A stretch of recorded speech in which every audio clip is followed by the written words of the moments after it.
What is up, and welcome back to 24 Minutes of the Oscars, the podcast that takes a look at the 2024 Oscars, 24 minutes at a time. I'm Ethan Simi. And I'm Ben Lawhorn. This week on the pod, we are giving one last round of predictions before the 2024 Academy Awards officially take place. Best pictures are done. Ben, it's just you and I. Look at us here right now. I feel... Not that I don't like having guests on, because I adore having guests on, and we've had guests on for 10 weeks in a row now. I feel a certain sense of comfortability with just me and you. And I feel like this episode especially has been 10 weeks bottled up of me being authentic in a safe space with just you, and we're going to fly off the handle. Yep, without a doubt. I'm just glad that we made it through. I don't want to talk about Maestro ever again. I'm very excited about that. I never have to watch it again. We are talking about the Oscars on this episode. We will I thought be we were talking skipping about that category. Maestro. I thought we were skipping those categories. Okay. No, I would never. We're probably actually going to spend more time on those categories. That's probably true. We are done with Best Pictures. We've done all 10 now. We've got 2 episodes dropping this week. We just had Past Lives come out a few days ago. Yeah. Now we've got our final Oscar predictions. We're going to have a live quote unquote reaction to the Oscars, and we're gonna try and get that episode up as fast as possible after the Oscars happen, so you guys can be tuned into more specifically my madness probably, but our thoughts and our ideas of what transpires. And then we're gonna wait almost a week and stew on it, think about what happened, come back to the Oscars, give our final Oscars breakdown, final deep dive, and then we're back into a regular schedule with A24 stuff, which, by the way, I know we just talked about the Zone of Interest and Past Lives, 2 A24 movies, but A24, they got some heaters coming down the pipeline, bro. There's some really good stuff coming up. I'm already excited about our schedule. Like, the Oscars has been a lot of fun, but I'm excited to get back to our roots here. We got, Problemista, Love Lies Bleeding. There's a lot of great stuff. We haven't even finished talking about back half of The Curse. It's crazy. I guess I have to watch that. I can't believe you haven't seen it. I watched it and I'm obsessed with The Curse, and I can't wait to talk about it. But we are here right now to talk about our final predictions for the 2024 Academy Awards. We're going to start high level. I've got some questions about the show itself and kind of our energy going into it. And I know I mentioned last week on the pod how I'm starting to worry, because really it does feel like this time every year where we're like 2 days, 3 days, 5 days out, you're like, maybe I've been wrong for the last 4 months about what might win a certain category. It especially feels true this year, at least for me, because Oppenheimer is the bulldozer. And I'm like, what if it's not as strong as we think? And that's a dangerous place to be for me mentally. Yeah. And I don't like it. And so I've got to talk through those feelings. You're still excited for the Academy Awards? Yeah, I can't wait. It's going to be a blast. I think I'm curious also how much Oppenheimer is going to go home with. How many are they nominated for? So Oppenheimer is nominated for 13 Academy Awards. I was going to ask you, over under on Oppenheimer winning 7 of those 13. I think over, judging by what I've predicted. I'm going to go with the over. You're going to go with the over? What about you? Well, yeah, of course I'm taking the over. Yeah. Is it actually going to go over? That's tough, because we've talked about adapted screenplay. You talk about something like costume design, production design. Those are kind of up in the air. Even maybe best sound might be up in the air for Oppenheimer, which is kind of crazy to say, but like, it's possible. You take away those 4 categories, you're left with 9, and that's pretty close to like this over-under situation. So I still think it'll go over. I am really curious to see how close it does get to the 13. Do you think it goes double digits? Do you think it takes home double digits? I don't think so. I was going to say, if you put the split at like 8.5, I might take the under, because I feel like 8 is the sweet spot, is kind of what I'm thinking. I don't know if it'll make it to 10. I won't be surprised if it does, but like, that's not what I'm predicting. Yeah. 10, I feel like 10 would be tough. I feel like that's tough. Even with a movie like Oppenheimer, and I know you bring this up all the time here on this show, is like, what if voters know, I guess, what if they get the feeling and get the sense like, let's spread a little wealth below the line. That's a dangerous game for a movie like this. Yeah. That really is relying on that momentum early in the night to then propel it forward at the back end and to take home the big awards and get it to cross a double-digit line. That could be pretty dangerous. And I could definitely foresee an Oscars night on March 10th where we're halfway through the broadcast and Oppenheimer's won 3 Oscars instead of 8, right? Yeah. I could totally see that being the case. And then hopefully coming up big in the acting, directing, and best picture categories, which we will talk about. I believe we still assume that's the case. For me, that makes me nervous because like I'm gonna be holding my breath for like 2.5 hours until we get to like some surefire Oppie wins. But I don't know. Only one of us has spent a literal day of their life watching this movie, so I'm not as nervous as you are. I haven't committed as much of my life to it, but I've invested a lot. You really I've have. invested a lot. A literal day of your life. Ryan Gosling and Mark Ronson. They're going to perform I'm Just Ken. The other side of the Oppenheimer coin is Barbie. And I think this is an interesting conversation. And we'll get into category by category. We're going to talk about all the major categories and our final predictions and what we might be thinking at this moment in time, if anything is different than originally. But Ryan Gosling, Mark Ronson performing I'm Just Ken. It was just announced today, actually, the day we're recording that Ryan Gosling will have 65 male performers with him performing this number. It feels like that's going to be a hit. It feels like that's the right thing to do here, and that's a smash, like in the bag W. Could it go wrong though?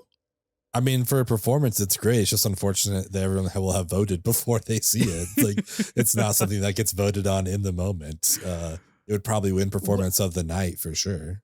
When are we going to start doing that? When are the campaign trails going to start being like, hey, let me come out with this 11-minute performance and short and basically tell you why you should vote for me? I think we need to evolve to that.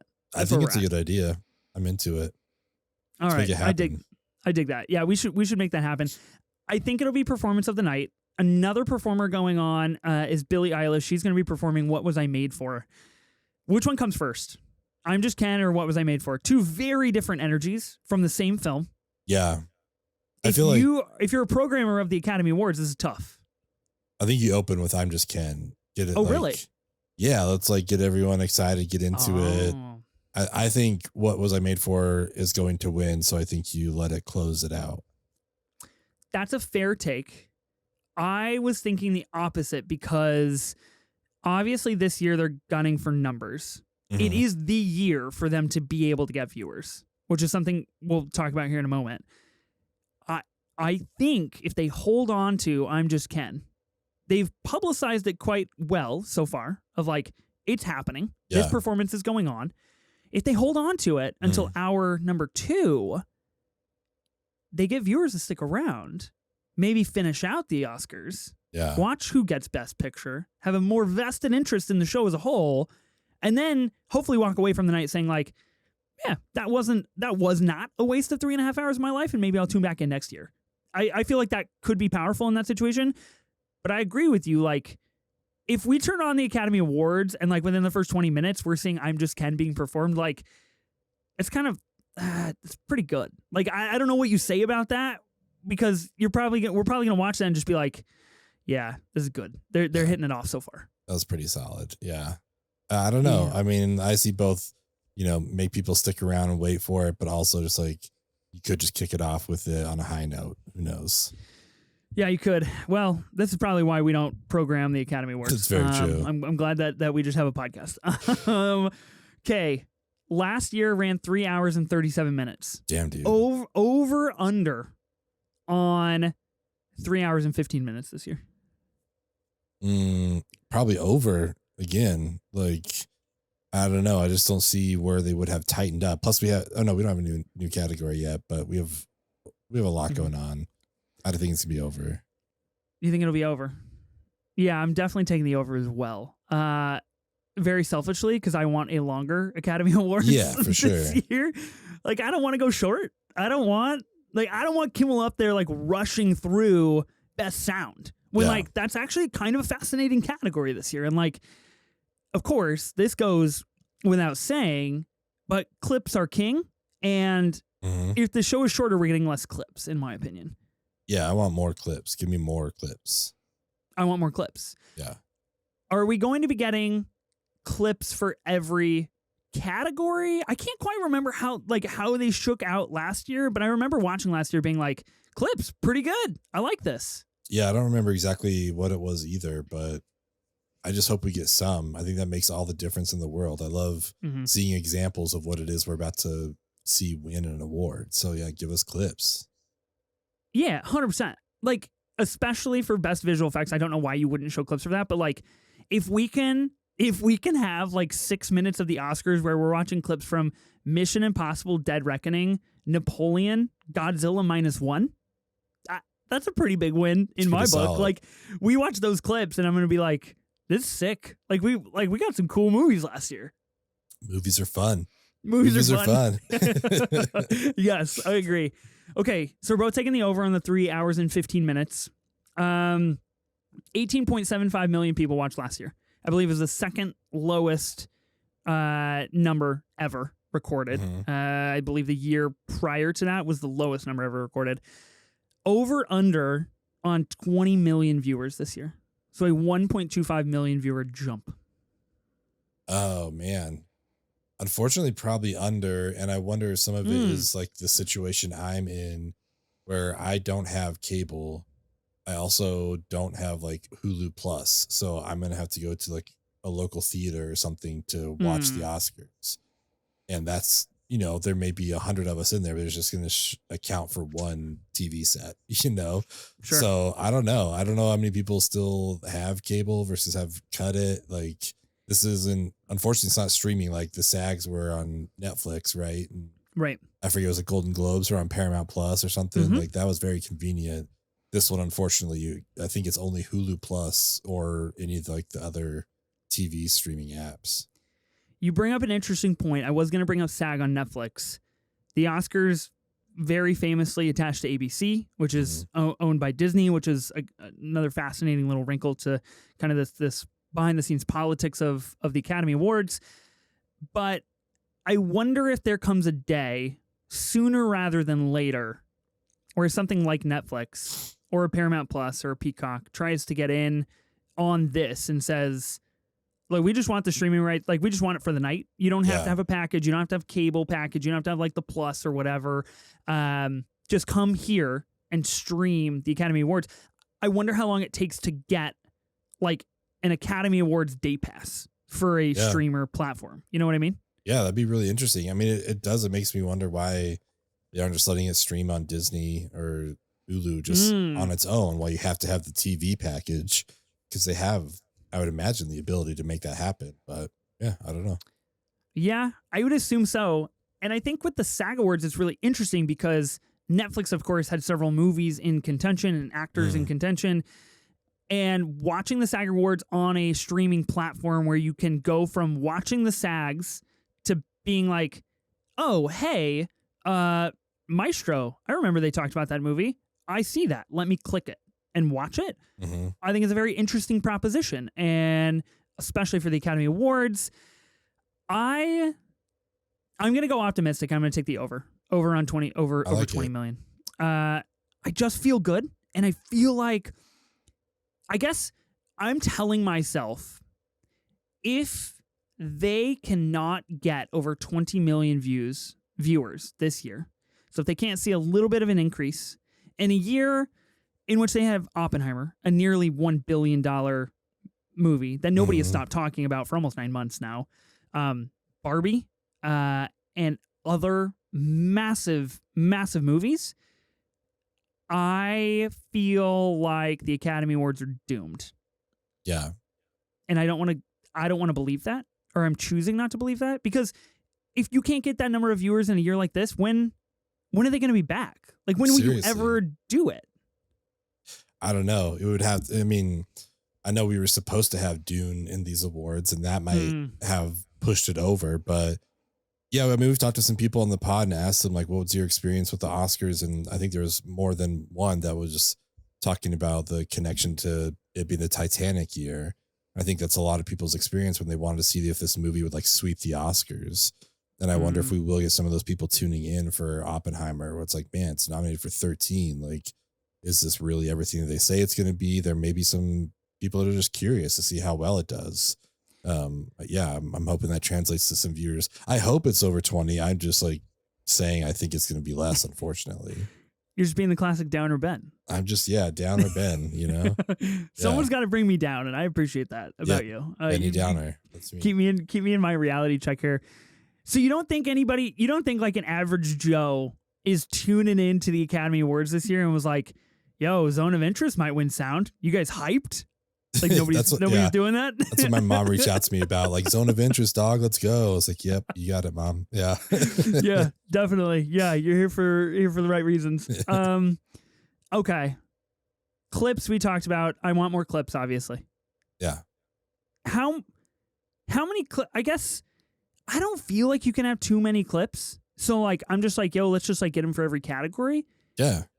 I don't think that's going to happen, but like I don't know. We should make it happen. I think we should. But again, like you and I we're the people that would watch a 6-hour Academy Awards. You know what I mean? Yeah.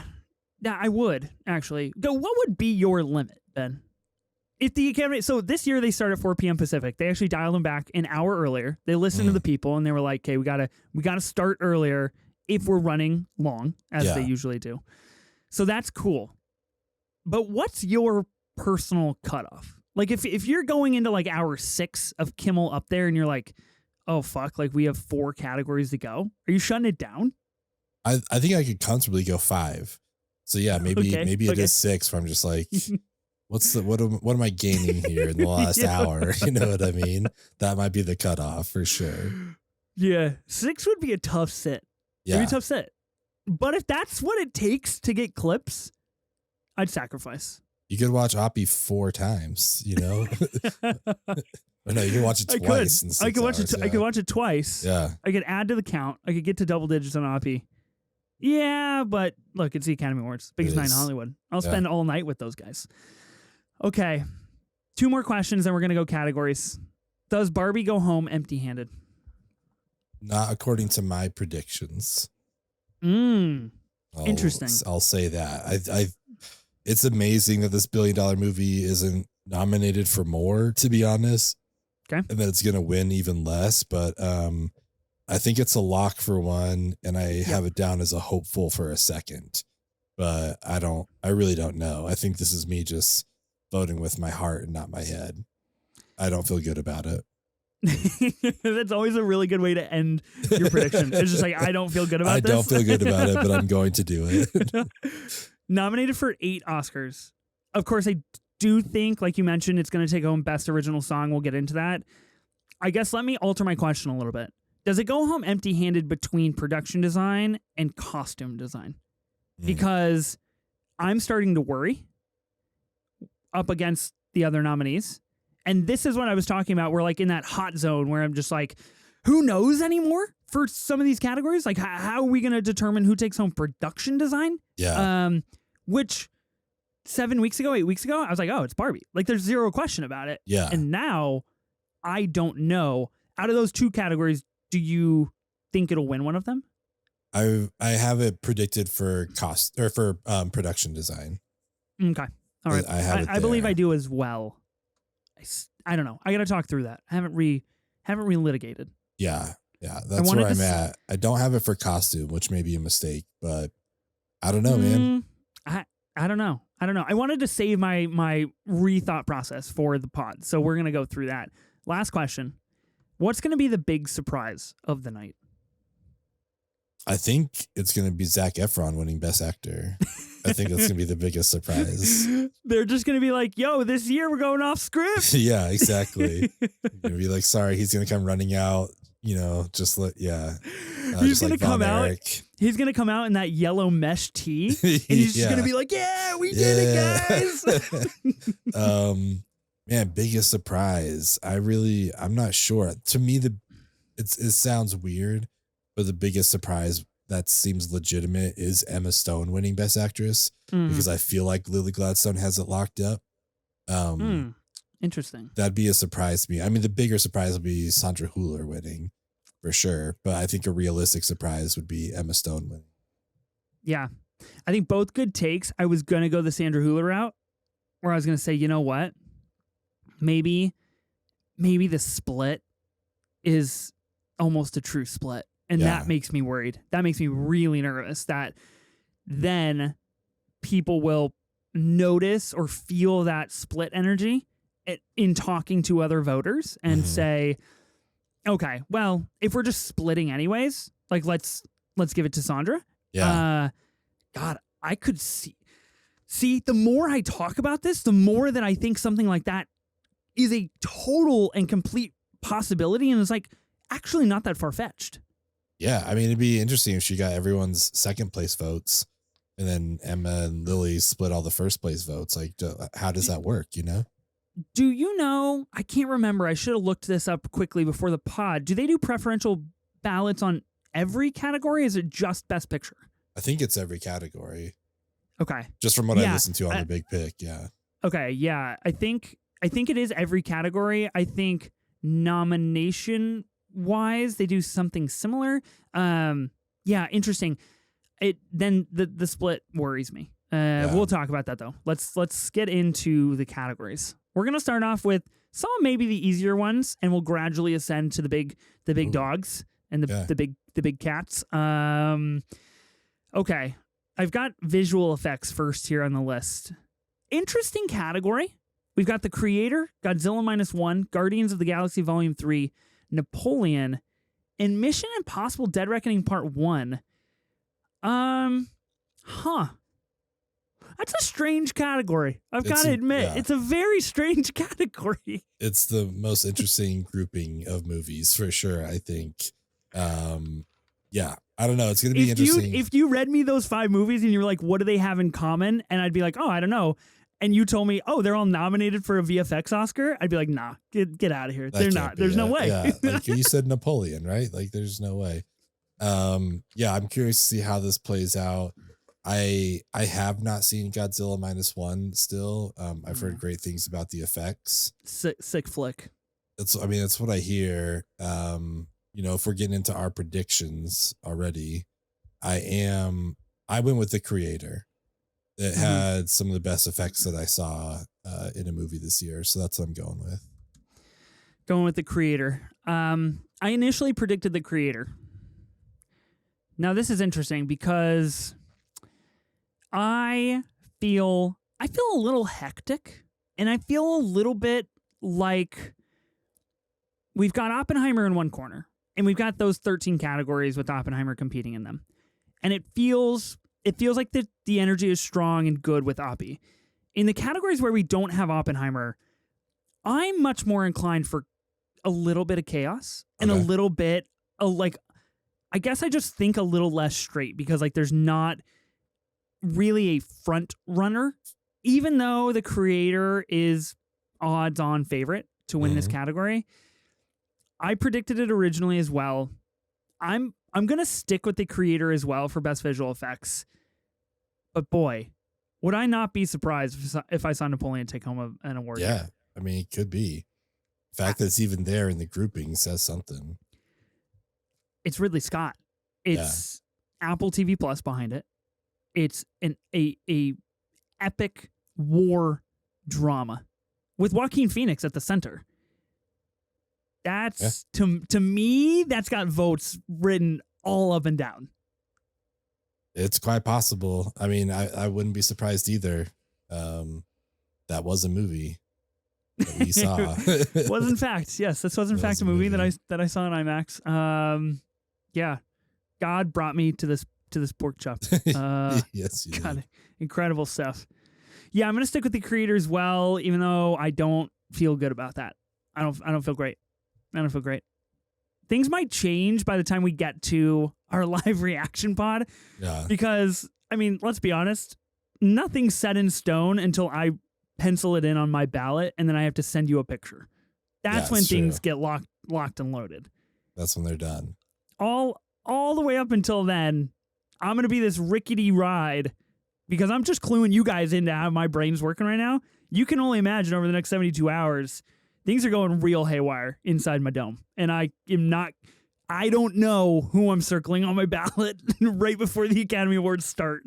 I mean, just to reiterate, you said let's start with the easy ones, and we spent 5 minutes on visual effects. We haven't even got to do the big categories yet. I'm so worried. I'm so worried. What if it's Mission Impossible? You think they do it? No, the Academy's not that cool. No, they're not. They're not that cool. But if they, maybe. Nah, I don't think so. Okay, let's do Best Achievement in Sound. The creator nominated again: Maestro, Mission Impossible Dead Reckoning Part 1, Oppenheimer, and The Zone of Interest. This feels like a 2-horse race to me, with one about a full body length ahead, but not that much ahead. Yeah. I still think Oppenheimer is in the lead here. That's what I have as well. This is another situation where I would not be mad if Zone of Interest won, because the Zone of Interest, as we talked about in our episode, I think the use of sound in that is almost as important as anything else to that movie, to the script, to the cinematography, to anything. Like the way they use sound in that movie tells its own story. So I might make the argument, right or wrong, that the sound in Zone of Interest is more important than the sound in Oppenheimer. But that's not to say that the Oppenheimer sound design isn't just obviously super impressive. Yeah. I just get to thinking the Zone of Interest is such a interesting movie to figure out what it's going to win, if it's going to win anything, because of what it is and because of how it's shot and the subject matter and the Jonathan Glazer of everything. It feels to me, and I am just I'm nearly completely removed from any like on the ground reporting going on at the Academy and voters and anything, but it feels to me like Jonathan Glazer is kind of like representative of maybe a little bit of like that scary new era of like, wow, this guy is exceptional. I'm just not ready to vote for that person yet. Like, I just don't feel like they've put in the time. I don't feel like they've showed up enough times. I don't feel like the Zone of Interest is the right project to reward for what it's about, what it's saying. Nevertheless, Schindler's List, took home tons of awards. So yeah, it's true. It's a tough situation for the Zone of Interest, I feel like. I agree with you that the sound tells its own story in that film. It feels to me like the vote for best sound in Oppenheimer is a little bit more digestible and a little bit more easy to justify if you're a voter, to say like, well, yeah, I mean, without the sound here, and here, this movie doesn't work on the same level. Yeah. And I feel like that's just like a little bit easier to dissect versus someone trying to sit through Zone of Interest at their Academy portal on their laptop and be like, God damn, the sound, so important, so crucial. Yeah, for sure. Like we talked about it, it doesn't hit the same as it does in a theater. Yeah. No, I get worried. I'm with you. There's all that to take into consideration of how people are hearing this. So that's why I think Oppenheimer is going to take it, but I think Zone of Interest is a worthy candidate. Absolutely. I think Zone of Interest is a really strong second here.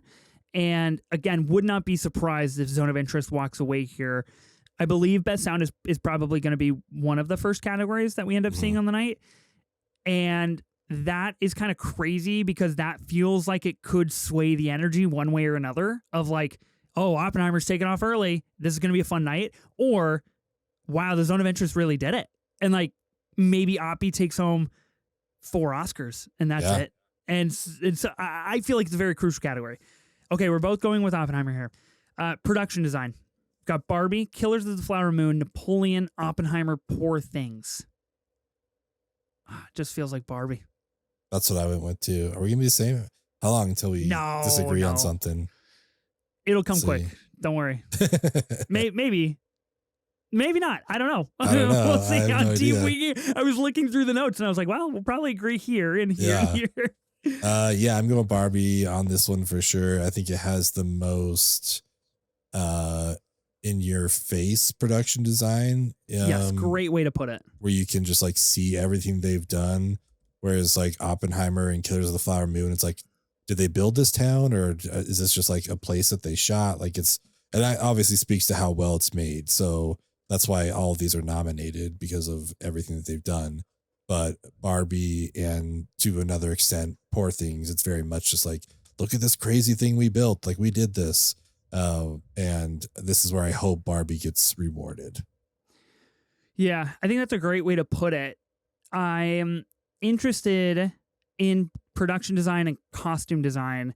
Costume design, I feel like I'm a little bit out in the cold on compared to most people. So that's why I feel pretty strongly about Barbie taking home production design because, like you mentioned, it is the most like in your face award, like thing about the film is like they built this and they built Barbie Land, and I do think the continued like legacy of this film will be, you know, the fact of like, oh, we had a global pink paint shortage because we were making Barbie. Or like, oh, like we would go to set every Sunday and we would all watch these movies that influenced Barbie, and we did it while in the production, like for Barbie.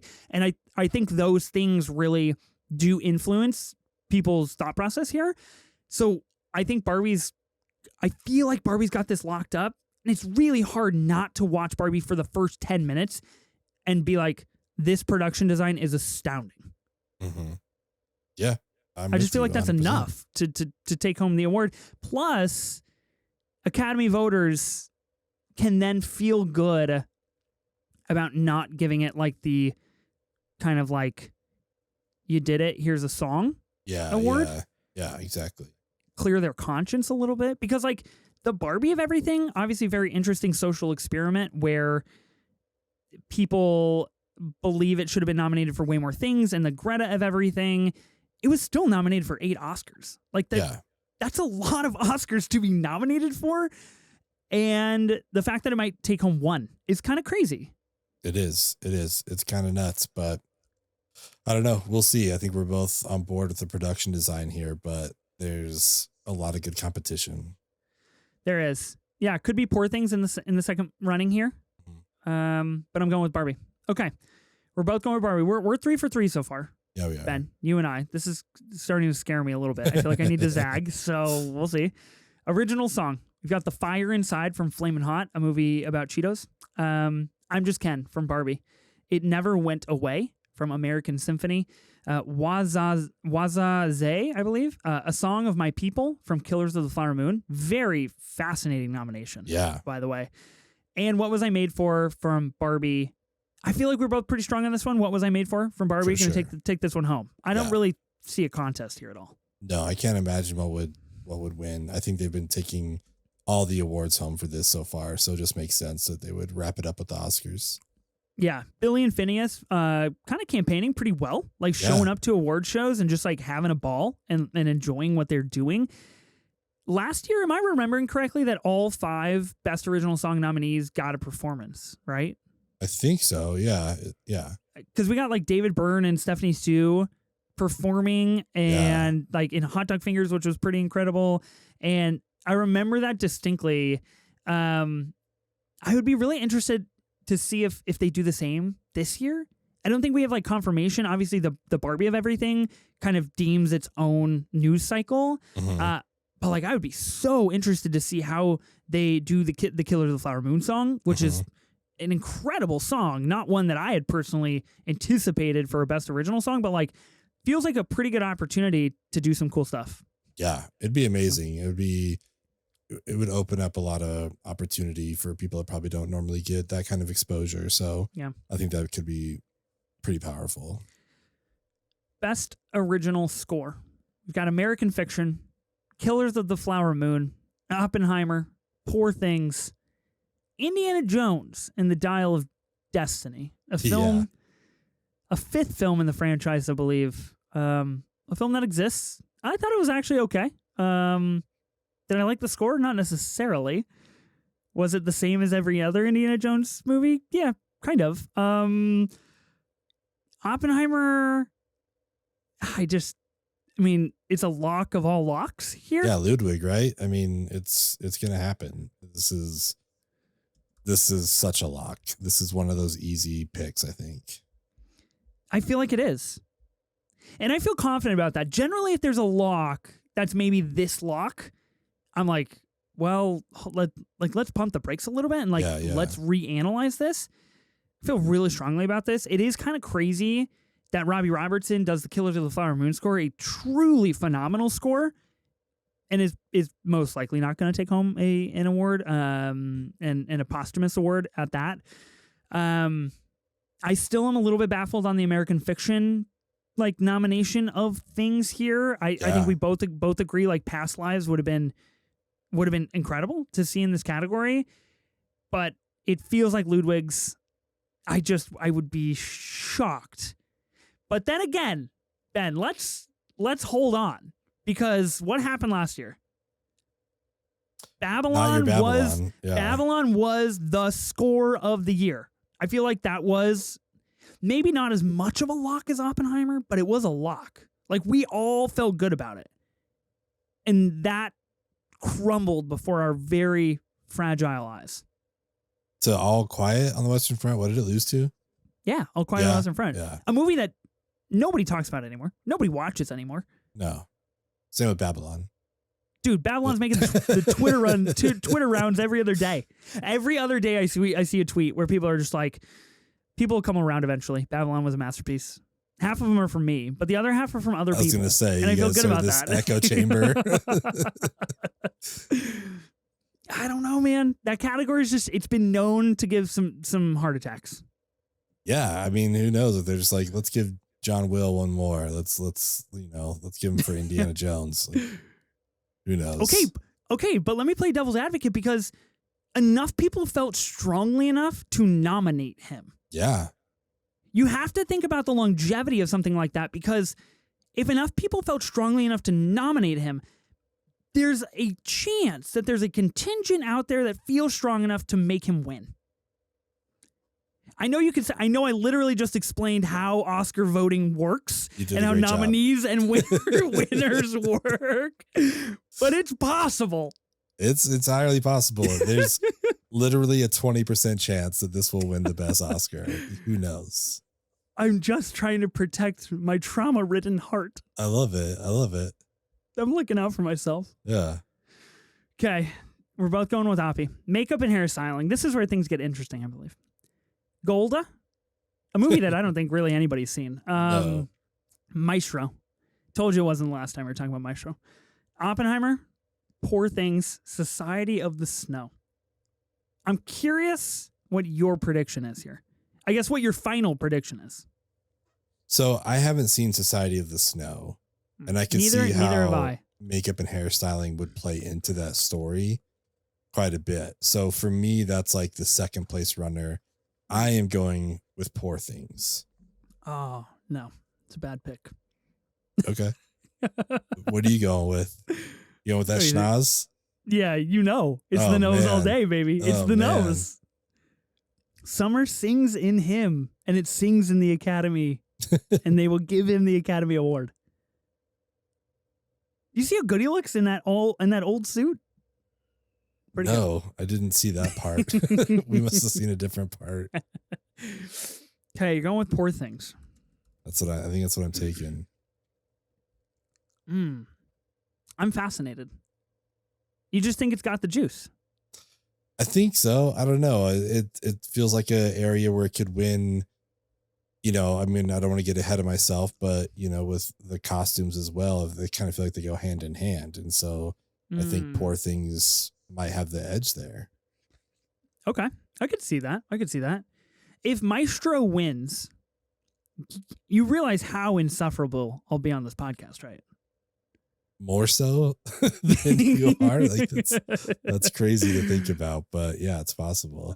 Oscar-winning Bradley Cooper directed film Maestro. That sounds pretty good. just like Oscar-winning Suicide Squad. It's gonna, Okay, be well, the same thing. okay. Don't do that. Don't bring me down like that. Don't bring me to that level. That's cold-blooded. Okay, international feature film. Io Capitano, Perfect Days, Society of the Snow, The Teacher's Lounge, and The Zone of Interest. Now, I admittedly have only seen one of these films. I have heard Perfect Days is just delightful, and I've heard it's a phenomenal film. I don't think anything has the ability to outjuice The Zone of Interest here. No, I mean, it's like qualified for, the 10 best pictures. So it just kind of makes sense. This would be interesting. We talked about it before, but if France had nominated Anatomy of a Fall and it had made it into an international feature, I think that's the only way we have an interesting conversation here, because then we just like, well, which one's going to win? Who knows? But for now, it just feels like Zone of Interest has it locked in. I can't imagine it losing to anything else. Having said that, I think didn't All Quiet on the Western Front lose to like Argentina 1915 or something like that? 1984 or something, I think it was. I forget what it was, but so who knows? Like maybe Wim Wenders pulls it out for Perfect Days. I have no clue, but I'm going with Zone of Interest. I mean, there's a hive. There's a hive for Perfect Days and for Wim Wenders, like kind of having this big renaissance. I mean, like I don't want to use last year as like a marker, because I do think there were a significant amount of surprises, but you bring up a good point where it does feel like it's possible where something could upset it. But again, The Zone of Interest nominated for Best Picture. Mm-hmm. It just seems like if it's nominated for Best Picture, it's definitely going to win its subcategory. And that is how that translates to me. So yeah, but that was All Quiet on the Western Front. Yeah. But that's the thing. They gave All Quiet on the Western Front Best Score. So like, I'm continually perplexed by like the Academy's strivance to absolve themselves of like non-winners in other categories. You know what I mean? So like, you bring up a good point, but it's a tough situation. So maybe Zone takes sound. Who knows? Who knows? Zone takes sound. You get Perfect Days taking international feature. Now that would be interesting. That would be interesting. I think that would make for a better Academy Awards. Actually, I think that would be really, really fun. That could totally happen. But watch that. I've not heard of somebody saying that situation yet. So I'd be really fascinated to see if that does transpire. Okay. Film editing: Anatomy of a Fall, The Holdovers, Killers of the Flower Moon, Oppenheimer, and Poor Things. I'm curious if we differ here. I mean, unless you don't want to vote for Oppenheimer, but I'd be surprised if you didn't. The biggest surprise to me here is the fact that The Holdovers is in this category. I said that on our episode 2. It's like, I mean, this is what I do, film editing for a living, and I'm blown away that made it on here. It's like, what? Okay. Everything else makes sense. Dude. But I think this is Oppenheimer's again to lose. Should we have gotten John Wick 4 in this category? Oh, I would have loved that. That would have been amazing. Dude, swap that for The Holdovers. I don't think anybody would be bad. No, it's not going to win still, but like at least let's get Keanu to the Oscars. Yeah. Right? Is he going? You think he's going this year? I don't know what it would be for, unless it's like someone's +1, but I would love to see him there. Yeah, I'd love to see him there. We gotta get more focus on nominating more things with movie stars. Yeah, exactly. Spoken like a true fucking psychopath, where every movie has a massive movie star at the center of it this year. Okay, I'm going for Oppenheimer, but here's the situation. I know the Academy loves Jennifer Lame, who edited Oppenheimer. Mm-hmm. She's won before, I believe. She's won before. And of course, we have the Oppenheimer of everything this year. Is it not a little enticing to kind of zag and say like, well, what if Anatomy of a Fall wants to take home something? Because I know we haven't got to original screenplay yet, and that's something that Anatomy of a Fall is pretty strongly competing for, in my opinion. Mm-hmm. But like, we rewatched that for our segment. I specifically rewatched that, and I walked away from that movie thinking, damn, what if it does? Like, what if it pulls off best editing? Because that movie only works with that editing. Yeah. No, it works perfectly because of it. But to me, this feels like a mirror situation of the sound of Zone of Interest, where like the editing of Oppenheimer and the sound of Oppenheimer are just too much to ignore.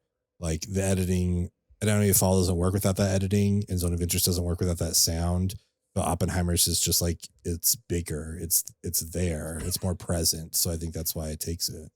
Yeah, I can't argue with that. I mean, it's my boy Oppie, so I'm not gonna go against it. It's possible though. It's possible that Anatomy of a Fall sees a little bit of a juice on the night. I would not be surprised if that ends up shaking out. Okay, costume design: Barbie, Killers of the Flower Moon, Napoleon, Oppenheimer, Poor Things. This is, again, this was another thing that in July or whatever, it's like, oh yeah, Barbie's got it in the bag. Like, cool, you know, it's going to win costumes. But I don't know now. Like I said, I think I give it production, and I think costumes for me right now goes to Poor Things. That's what I'm going with. I could see that. I mean, there's so many, you know, like some of the native garb in Killers of the Flower Moon deserves to get recognized. Just the amount of costuming that went into Napoleon is fantastic. Oppenheimer is maybe the surprise for me here, but again, it's not that it's not good. It's just like they did such a good job of making all this look like pre-made natural suits and stuff. So it doesn't look as impressive, I guess, as some of these other movies. Like in Barbie, you know, they created all these dresses and all that kind of stuff. So yeah. I don't see Oppenheimer winning. This is like one of the rare categories where I see it being like in the bottom. But yeah, I don't know. I could see anything taking it, but I'm going to go with Poor Things. Oppenheimer, Killers of the Flower Moon, I feel like at a little bit of a disadvantage in this category because they are this kind of like biopic realism realm where maybe outside of, like you mentioned, some of like the native traditional garb, it might not appear as like super special or like costume heavy, right? I don't think anybody goes into Oppenheimer, walks away and is like, yo, damn, like that costume designer went hard. Yeah. I don't think that's what we walk away with. Reward that hat. Jesus Christ. Yeah. We do have that hat. That is a special hat. And Killers. we've got De Niro's goggles. So, but having said that, Napoleon, also based on real life events. Barbie, I can see the idea here of costume design and how it might be a strong frontrunner, but what I think it has going against it is that it draws upon such a vast catalog and library of prior Barbie materials. And I can see this like original adapted screenplay drama oozing over into this category where maybe people aren't putting the respect it deserves on what was created, because some of these items are just pulled from Barbies, are just pulled from a history of Barbie dolls. Now, I know they did make original designs, of course, for the film, but I could also see like that idea playing against it a little bit here. Poor Things seems like the strong frontrunner to me because it doesn't necessarily fit into any of those categories. So it seems like the outlier in a good way, and it is a completely made up Yorgos Lanthimos world, which is always costume heavy and is always a delight to look at. And I think it's as visually pleasing as it is interesting when it comes to the costumes. Yeah. So I'm also going to go with Poor Things here, but my heart says don't rule out that hat in Oppenheimer. Never know. You never know. Anything's possible. Cinematography: El Conde, Killers of the Flower Moon, Maestro, Oppenheimer, Poor Things. It's Oppie. Yeah. Next category. Like, what are we talking about? Moving on. Like, yeah, it's Oppenheimer. I don't know what else there is to say about it. Like, it's the best cinematography of the year, hands down. And I don't believe Hoyte van Hoytema has won an Academy Award yet, because I see this conversation go around pretty frequently. So this is his second Oscar he's been nominated for. He has not or won. And this goes around like pretty frequently every few days on Twitter where it's like, what's another cinematographer that deserves to finally win an award? Because like they're using Hoyte as an example because it does feel like that much of a lock this year. And of course, a lot of people out there saying Matthew Libatic, I believe. And just going to say he shot Maestro this year. So I'm not saying it's winning this year. I'm just saying watch out. Pretty good stuff. Pretty good stuff in the juice over there in the water. Yeah, it's Oppie. I don't really think there's much to say about this. Gosh, that's going to be a fun acceptance speech from Hoyte to get up there and just be like, movies and cinema and Oppenheimer and Christopher Nolan. Like that, it just sounds like that's going to be really fun. Yeah, it's going to be great. Animated feature film. The Boy and the Heron, Elemental, Nimona, Robot Dreams, a movie that doesn't come out until May or June this year, I believe, which is insane. And Spider-Man Across the Spider-Verse. I've seen all of these films. I'm going with The Boy and the Heron. I'm going with Miyazaki, man. It feels right to me. Boy and the Heron takes home the BAFTA, I believe. And that was kind of the opener of this category where I feel like if Across the Spider-Verse had taken that home, it felt like it was going to go in that direction. And I really feel like the winner of that award was going to determine how the Academy shakes. I like The Boy and the Heron, but are people watching The Boy and the Heron on the Academy portal and being like, yo, Miyazaki, like genius? Or are they just being like, damn, I didn't understand shit. Like, let's move on to the next movie, you know? Yeah. I have Boy and the Heron as well, but I don't feel good about it at all. I feel like it's going to be Spider-Man, and I don't know. That's kind of what I lean towards. But right now, in this moment, I'm going with Boy and the Heron. But again, nothing's locked in until we send each other these pictures on Sunday. So we'll see. It's true. It's true. And we'll post them on Twitter and Instagram, I'm sure. Yeah. That way we can let people know. I think I originally had Across the Spider-Verse on my first kind of like prediction nominations. I'm switching that to The Boy and the Heron. It does feel like a little bit of a trilogy syndrome here where Across the Spider-Verse is the second of the trilogy and maybe the Academy holds out for the final film. Then again, they did award the first film quite substantially. Yeah. So who the fuck knows, honestly, where this one is going to shake. I hope they recognize Miyazaki. I hope they recognize what an insightful, challenging film The Boy and the Heron is. And I really hope they recognize that. Original screenplay. Anatomy of a Fall, The Holdovers, Maestro, May, December, Past Lives. Does Past Lives have a real shot here? In my heart, yeah, for sure. If it was a one vote situation. You're the sole voter on this category. It's just me if I chose the Oscars. But I am going to go with Anatomy of a Fall. Mm-hmm. I think that's what's going to take it. Just given some of its past wins. I mean, it's a great script. All these are great scripts. You know, The Holdovers, I thought for a while might get it, but I got to go with Anatomy of a Fall. It's Anatomy of a Fall. It's picking up steam, and I don't think it's going to stop at the doorstep of the Academy. I think it's going to go all the way into the building, and I think Justine Triet is going to take home that screenplay award.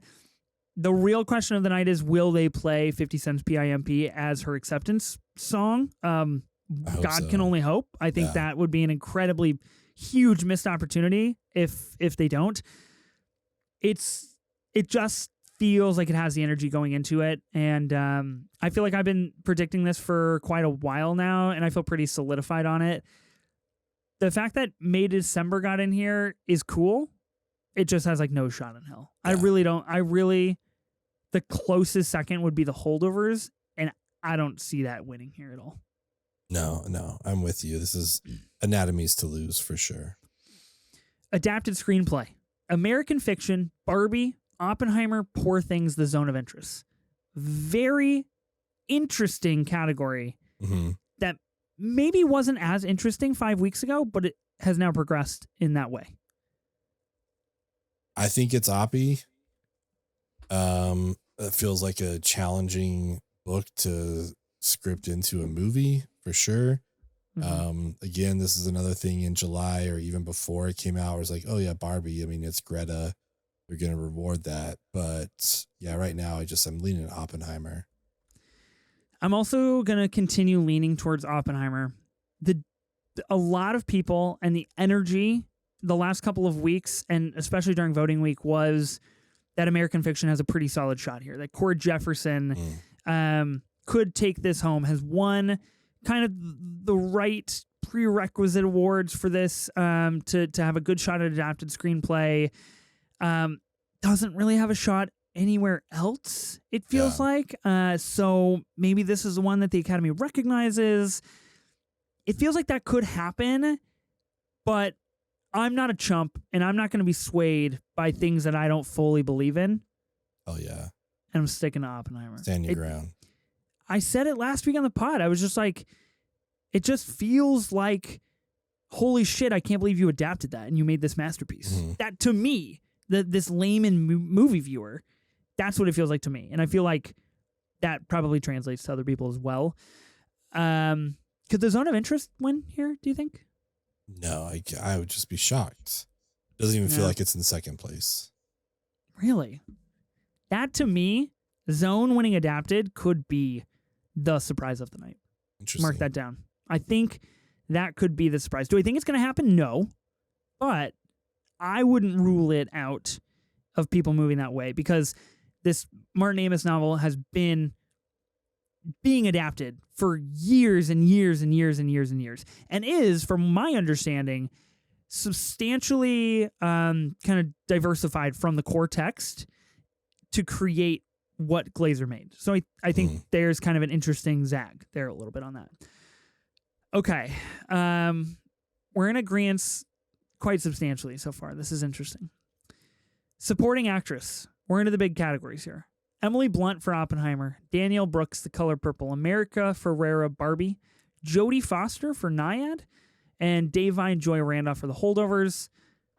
I feel like there's not a lot to say in this category. It's Davine by a million miles.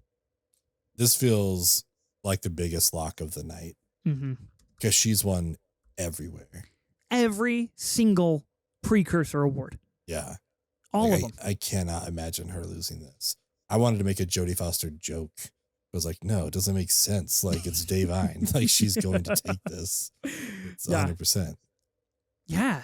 It's really, I just don't, there's zero conversation happening around this category at all. I just think it's sealed, and that's about that. I think she's going to give a great acceptance speech when she does win, and I'm really looking forward to that. And I think it'll be a really special moment of the night. It feels like it's kind of in that Ke-Huy Quan vein a little bit, where it's just like, oh, this person rocks, and they're so sweet, and they're so humble, and they're so wonderful that I just want to see them speak about winning, and I think that's great.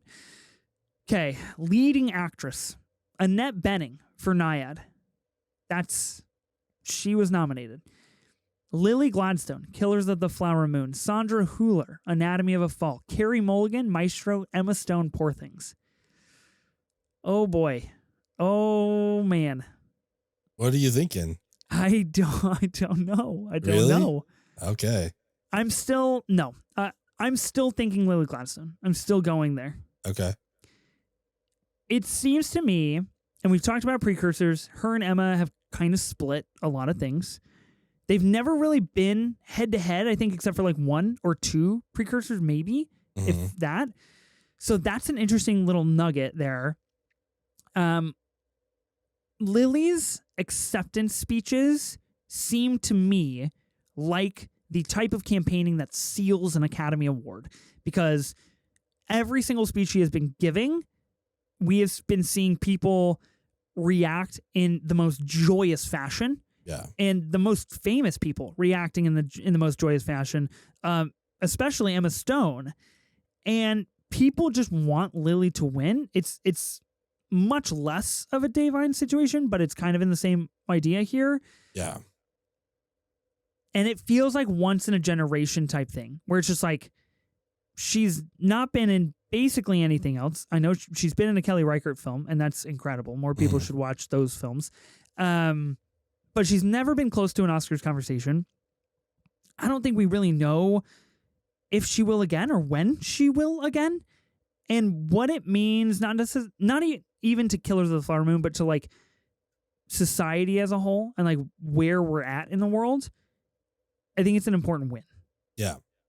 And I feel like there's just like too many things leaning in that direction for it to bounce back. Yeah, I don't feel like it's as close as it's getting played out to be in certain places, because we talked about it, but Emma has only beaten Lily once at the Critics' Choice Awards. That was it. Yeah, and it's the Critics' Choice Awards. Yeah. So I just don't see it happening. Emma has won, but it's when she hasn't been in the same category as Lily. So I just feel like this is Lily's 100%. Like, not to say Emma isn't deserving. It's an amazing performance that she gives in Poor Things, but it just feels like it's Lily's. It does. Would it shock you to hear that my power rankings for this category sees Emma Stone as my 4th pick? Oh, interesting.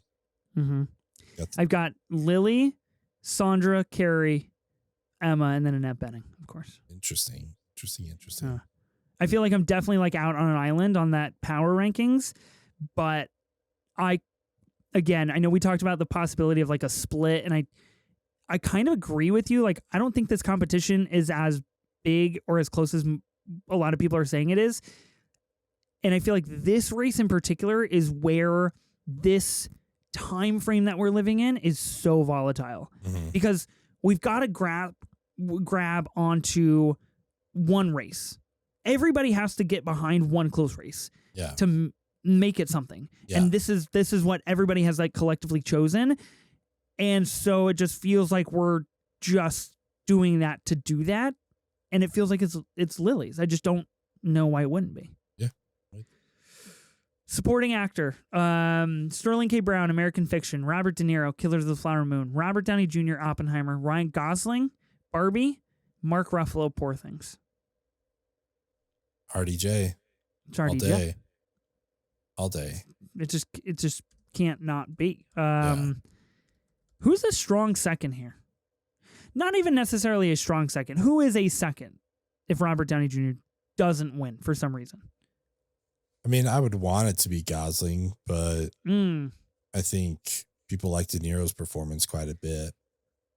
I want to go De Niro. Yeah. Makes sense. I don't think Gosling's got a shot remotely. It's RDJ for sure. There's just no way around it. Not a lot else to say about that. Okay, leading actor, Bradley Cooper for Maestro, Coleman Domingo for Rustin, Paul Giamatti, The Holdovers, Cillian Murphy, Oppenheimer, Jeffrey Wright, American Fiction. There was a couple weeks ago where people were like, yo, Paul Giamatti, this might be it. He might be getting the juice. And then I think we all woke up one day and we were just like, what are we all doing? It's Cillian's. Yeah, it's his, without a doubt. Giamatti gave a great performance in a less competitive year. He has a better chance, and I think he might win with this. Maybe he beats Brendan Fraser over The Whale for, The Holdovers. I could definitely see something like that. You can only hope. But this is Cillian's for sure. Like, it's the best performance of the year, in the leading actor category. Besides Zac Efron. Yeah, sure. That's fair. I will give you that. Brendan Fraser wins last year for The Whale.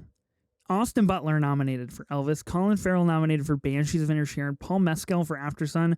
And Bill Nighy for Living, which is really interesting because that feels like the Annette Bening of like that category, where they were like, yo, Bill Nighy's been in a lot of cool shit for a lot of years. Like, we should recognize him. Oh man, I'm out. I'm so out on the Brendan Fraser winning it.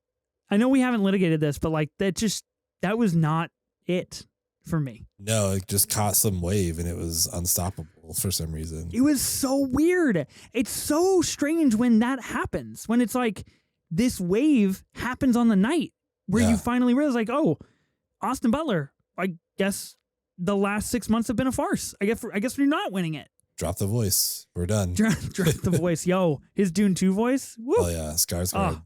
Incredible. Okay.